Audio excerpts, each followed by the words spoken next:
भारत के विदेशी यात्री, इतिहास की किताबों का वो पन्ना जो अक्सर नामों और तारीखों के बोझ तले दब जाता है। लेकिन क्या हो अगर याद रखने का एक ऐसा तरीका हो जो उलझन को ही सुलझा दे। तारीख पे तारीख, नाम पे नाम। अगर इतिहास पढ़ते पढ़ते दिमाग में बस यही आवाज गूंजती है तो यकीन मानिए ये हम सब की कहानी है। विदेशी यात्रियों के नाम और उस वक्त के राजा महाराजा, सब कुछ याद रखना एक बहुत बड़ी चुनौती है। और ये सिर्फ स्टूडेंट्स की ही परेशानी नहीं है। अरे इतिहास में दिलचस्पी रखने वाला हर इंसान इस कंफ्यूजन से गुजरता है। मतलब हॉकिंस जहांगीर के दरबार में था या औरंगजेब के? ये उलझन बहुत बहुत ही आम है। तो चलिए आज इस उलझी हुई पहेली को हमेशा के लिए सुलझाते हैं। पर उससे पहले ये समझना जरूरी है कि हमारा दिमाग जानकारी को समझता कैसे है और रट्टा मारने के पुराने तरीके आखिर फेल क्यों हो जाते हैं। अब जरा इस बात पर गौर कीजिए, जब हम कुछ रटते हैं तो हमारे दिमाग की हालत उन उलझे हुए ईयरफोन के तारों जैसी हो जाती है। सब कुछ आपस में फंस जाता है, एक खिचड़ी बन जाती है।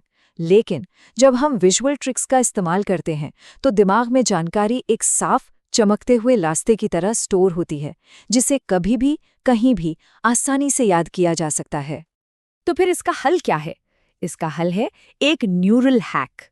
ये मेमोरी साइंस का एक बहुत ही मज़ेदार तरीका है जो हमारे दिमाग की तस्वीरों और कहानियों को याद रखने की जो कुदरती ताकत है ना, बस उसी का इस्तेमाल करता है। और ये है वो फॉर्मूला जो सब कुछ बदल देगा। यात्री के नाम में ही एक विजुअल ट्रिगर छिपा होता है, एक तस्वीर छिपी होती है, और जैसे ही हम उसे पकड़ लेते हैं वो हमें सीधे शासक के नाम तक ले जाता है। चलिए देखते हैं कि ये जादू काम कैसे करता है। ठीक है, तो इस फॉर्मूले को आजमाने का वक्त आ गया है। हम चल रहे हैं समय में पीछे, मौर्य और गुप्त काल के उस दौर में जब दुनिया भर से लोग भारत की धरती पर आ रहे थे। पहला नाम है मेगास्थनीज।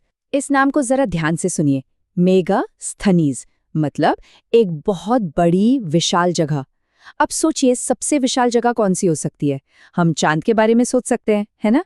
यानी चंद्रमा। और चंद्रमा से हमें किस शासक का नाम याद आता है? बिल्कुल सही, चंद्रगुप्त मौर्य। देखा कितना आसान है। अगला नाम है डाइमिकस। इसमें से एक शब्द पकड़िए, डाई। जैसे बालों में डाई लगाते हैं। अब डाई कैसे लगाई जाती है? पूरी बाल्टी तो कोई सिर पर नहीं डालता, है ना? उसे बिंदु बिंदु करके लगाया जाता है और बिंदु से हमें शासक का नाम मिलता है, बिंदुसार। अब आते हैं डायनोसियस पर। ये नाम सुनते ही दिमाग में क्या आता है? डायनासोर। और डायनासोर के साथ क्या हुआ? वो पृथ्वी से खत्म हो गए और उनके जाने का शोक अब समाप्त हो चुका है। शोक समाप्त मतलब अशोक, तो शासक हुए अशोक। ये कहानी सीधे दिमाग में बैठ जाएगी। और अब मशहूर चीनी यात्री हुएन सांग। इनके नाम के आखिर में है सांग। सांग यानी गाना। जब हम अपना पसंदीदा गाना सुनते हैं तो मन में क्या होता है? खुशी होती है, हर्ष होता है। तो सांग सुनकर हर्ष हुआ और शासक का नाम है हर्षवर्धन।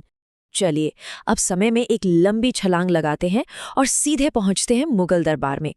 देखते हैं कि क्या ये न्यूरल हैक अंग्रेजी नामों के साथ भी उतना ही मजेदार काम करता है या नहीं। कैप्टन विलियम हॉकिंस, ये नाम सुनते ही दिमाग में आता है हॉकिंस प्रेशर कुकर। अब जरा कल्पना कीजिए, आलीशान मुगल दरबार और ऊपर से एक हॉकिंस कुकर नीचे गिर रहा है। तो हॉकिंस कुकर जहांगीरा। अब इस जहांगीरा से हमें किस मुगल शासक का नाम मिलता है? जहांगीर। हॉकिंस कुकर, जहांगीरा, शासक जहांगीर। लेकिन ठहरिए, कहानी यहीं खत्म नहीं होती। जहांगीर के दरबार में एक और यात्री आया था, सर थॉमस रो, और उसका कनेक्शन भी इसी कुकर से जुड़ा है। सवाल ये है कि जहां कोई गिरेगा वहां वो क्या करेगा? बिल्कुल, जहां कोई गिरेगा वहां रोएगा, और रो से हमें याद आता है सर थॉमस रो। तो हॉकिंस और रो दोनों ही जहांगीर के दरबार में आए थे। एक ही कहानी में दो नाम हमेशा के लिए याद हो गए, है ना कमाल की बात। अगला नाम है निकोला मेनुकी। मेनुकी सुनने में मनी जैसा लगता है, यानी पैसा। और हम मनी कहाँ रखते हैं? अपनी जेब में। और मुगलों में जेब शब्द किस शासक के नाम में आता है? सही पहचाना, औरंगजेब। हमारी इतिहास की किताबें अक्सर उत्तर भारत पर ही ज्यादा ध्यान देती हैं, लेकिन ये तकनीक उतनी ही असरदार है दक्षिण भारत के महान साम्राज्यों के लिए भी। चलिए एक नज़र वहां भी डालते हैं। देखिए, पहला नाम बारबोसा। इसमें से बॉस शब्द निकालिए। अब ब्रह्मांड के सबसे बड़े बॉस कौन हैं? भगवान कृष्ण। और कृष्ण से नाम बना कृष्णदेव राय। अब मार्को पोलो, उनके नाम में है पोलो का खेल, जिसे खेलने के लिए एक मजबूत काया चाहिए, और काया से पांड्य राजा का नाम याद आता है, कयाल। और आखिर में अल मसूदी। बस एक सवाल पूछिए, मसूद को किसने पाला? जवाब है महिपाल ने। तो अब तक हमने जो देखा वो सिर्फ याद करने की कोई ट्रिक नहीं है, ये सोच बदलने का एक तरीका है। ये रटने की मजबूरी से निकलकर अपने दिमाग में कनेक्शन बनाने की, कहानियां रचने की एक खूबसूरत कला है। ये स्लाइड एक मेमोरी पैलेस की तरह है। यहाँ वो सारे कनेक्शंस एक जगह पर हैं जो हमने बनाए। मेगास्थनीज का चंद्रमा, हुएनसांग का हर्ष, हॉकिंस का गिरना, और ये देखिए इब्न बतूता, वो कुछ नहीं बताता था क्योंकि इसकी बातें तुगलक की तरह ही गलत थीं। तो शासक कौन हुआ? मोहम्मद बिन तुगलक।